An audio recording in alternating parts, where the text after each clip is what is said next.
Hey, Christopher with Health and Fitness The Truth, and in this video we're going to talk about the barbell back rack squat, okay?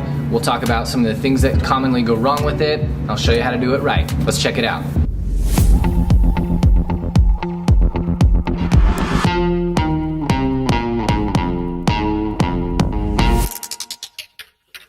So in order to give you that college level education I always aim for in these videos, we will go over the prime mover muscles for the squat. I'll talk about the origin and insertion points for each of those muscles. We'll do it real quick because there's a bunch going on in the squat.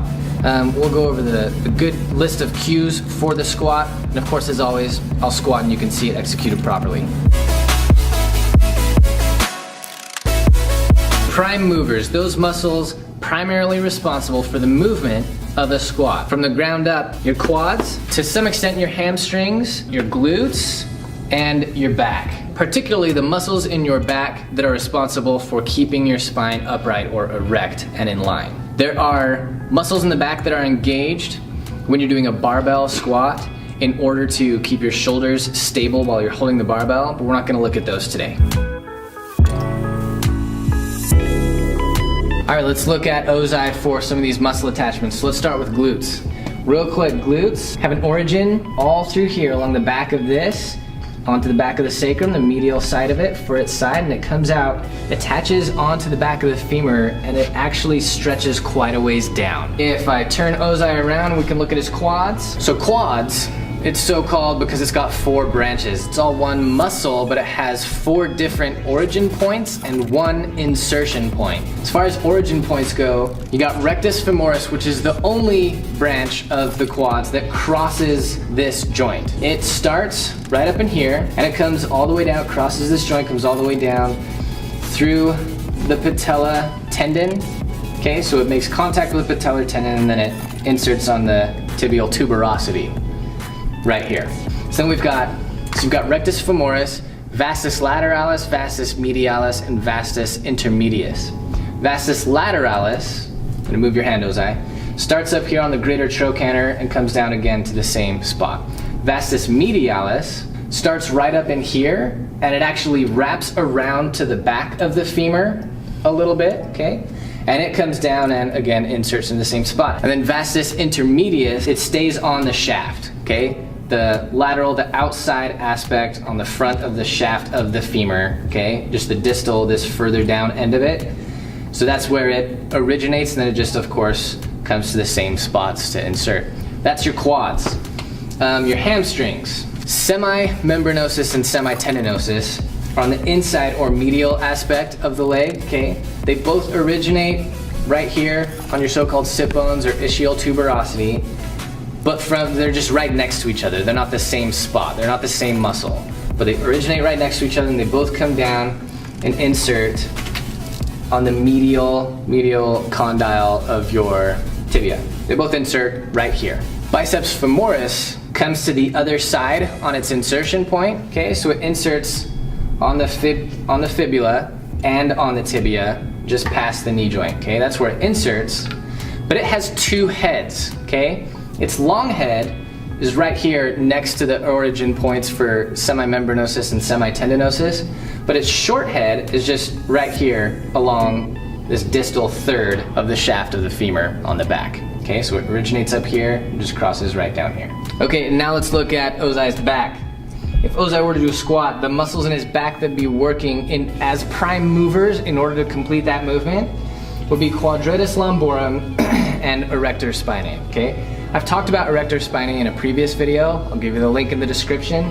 Basically, erector spinae, in order to iterate all of its origin and insertion points, would take forever. Just imagine a muscle that goes from each vertebrae to the next on either side of the vertebrae, okay? All the way from the base of your spine and from the posterior of your hips, all the way up into the base of your skull. It also branches from your vertebrae out onto the ribs, okay? And you can imagine if that's shortening, it's just helping keep your back upright, or it's erecting your spine, erector spinae. Quadratus lumborum originates from like the posterior medial third of your iliac here, and it comes up into the medial side of your 12th rib. So it just stretches from here to here. So you can see how that if Ozai were bent over and we shortened the distance between his rib and the back of his hips, it would help him come upright. So step 1, set the rack's ledge just below shoulder height, okay?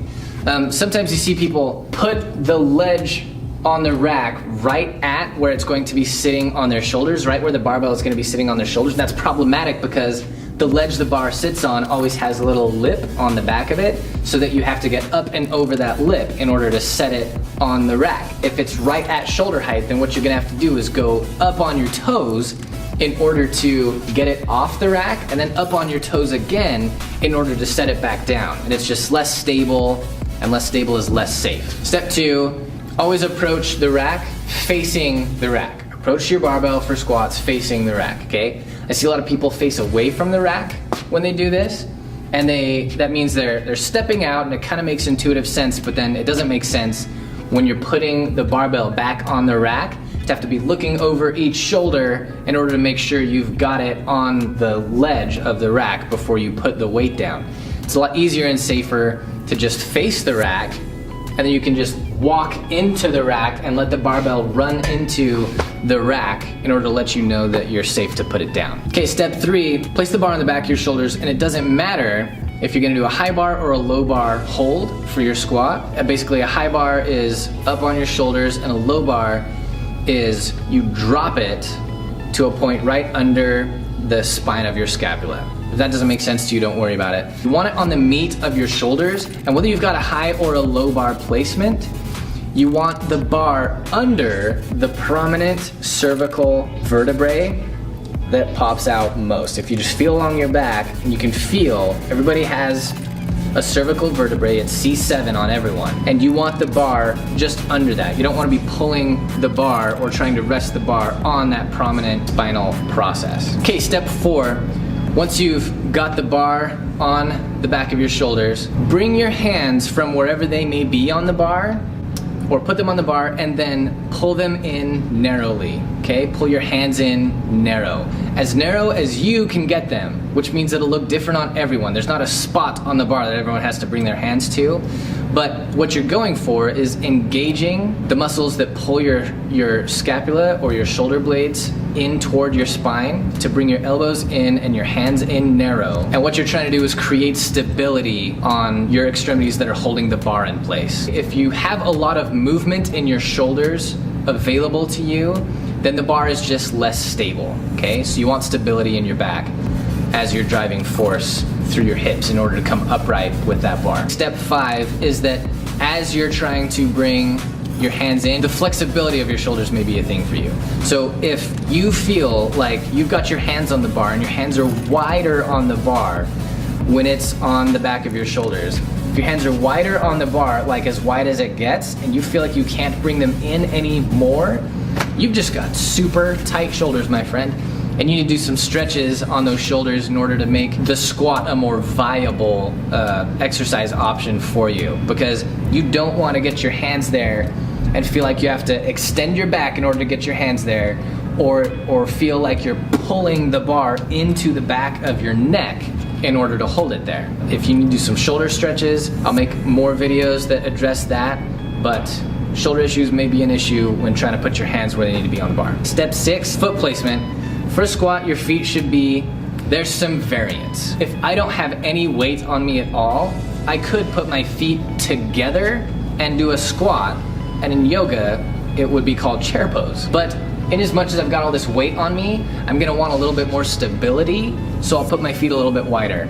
I'm also gonna wanna put my feet at a point from which they have the most advantageous amount of drive, and that is gonna be just a little bit wider than your hips. So as you prep for the squat, you've got everything else in place so far, steps 1 through 6, and now you want to put your feet probably just a little bit wider than hip width, and you want your toes pointed forward or maybe a little bit wide or externally rotated, and that's how you want to lift the bar off the rack. And if you follow the first step, which was put the ledge at a point where it needs to be so that it's just under your shoulders, then again, you'll be able to just stay flat-footed with both feet directly under you, push up and step back. Step 7, start your squat by standing upright, fully upright. I'd reference you again to the video I made in the yoga playlist for mountain pose or Tadasana, which just goes over all the finer points of standing fully upright.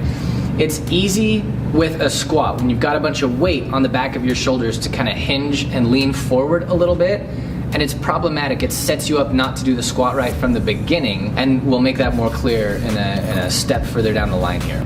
But make sure you're starting shoulders back and down, okay?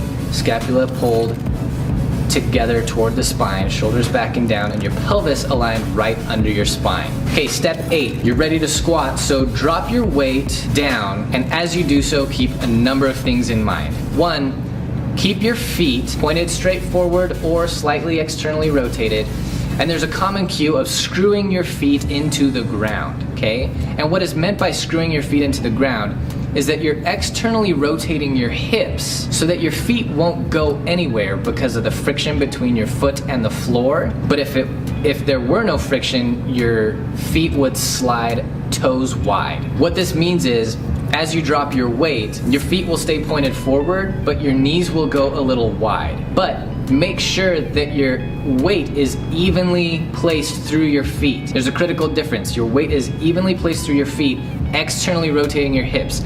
You're not taking your knees wide by taking the weight into the outside edges of your feet. That'd be terrible form, okay?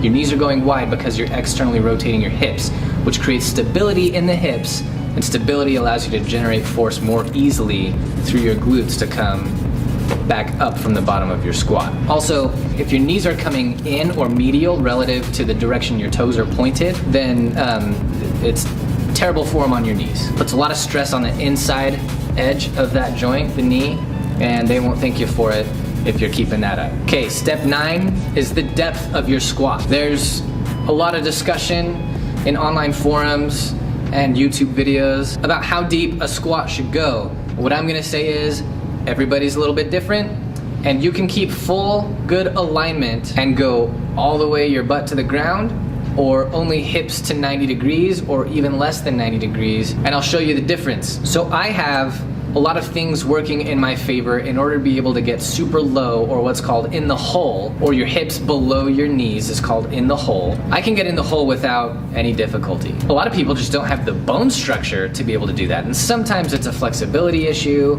or sometimes it's a strength issue, and you want to train to overcome those. But if you've just got a bony block in your ankles or in your hips that doesn't allow you to get that depth, nothing is wrong with you. You're just built different and you won't go as low in the squat. That's fine. What that also means is, functionally, you'll never drop your hips that low anyway, so there would be no need to address making sure you've got strength in that range of motion, because that range of motion just isn't available to you. Everybody's different. You don't have to get to a certain depth, but push for as much depth as you can. Okay, push for as much depth as you can, as long as you can keep in good alignment. Okay, step 10 is coming up out of the hole, or however low you've gotten into the squat, come back to fully upright. It's really common to see people doing squats and coming up so that their legs get straight, but there's still got that forward hip hinge happening. And if you started your squat with that forward hip hinge, it just sets you up to finish all of your squats that way. When you're not coming fully upright, when you're not bringing your pelvis directly under your shoulders at the top of every squat, you're not utilizing the glutes like they're supposed to be used. Glutes drive your hips forward, and since you dropped your hips back in the squat, you need to use your glutes to get them all the way back forward. Don't push your hips in front of your shoulders. That won't be great for your back. But just bring them directly under your spine and under your shoulders, okay? For every squat. And then finally, re-rack the weight. If you started right, then this will be easy because you're facing the rack and the ledge is at a point where you won't have to go up on your toes in order to re-rack the weight. All right, so let's do a squat. I've got my ledge set just below where the bar is gonna be on my shoulders, right? So it's gonna be easy for me to just stand upright flat-footed and not have to come up onto my toes in order to back up out of the rack. I'm gonna face the rack instead of facing away from the rack so that I can re-rack it more conveniently and easily. Facing the rack, I get under it. I'm gonna do a high bar instead of a low bar, okay? So it's under that most prominent spinous process in my cervical spine, in my neck, okay? It's under that, but it's on top of my shoulders, okay? My feet are flat, maybe about hip or a little bit wider width apart. And because it's as low as it is on the rack, my knees are a little bit bent, my hips are a little bit hinged, and I can just come straight up from here, right? And I'll be able to back out. But before I back out, I want my hands right where I want them. So wherever my hands are on the bar, for me, I can pull them in pretty tight. I've got a lot of shoulder mobility, and I'm kind of skinny. So they'll just come in quite far. But I want that back engaged. That'll be stability as I drop into the squat and come out of it, okay? Okay, so come up, step back, okay? Feet about hip width apart, a little wider, okay? Pointed straight forward, and I don't want to be here, right? I want my pelvis right under my spine and under my shoulders, okay? Right here.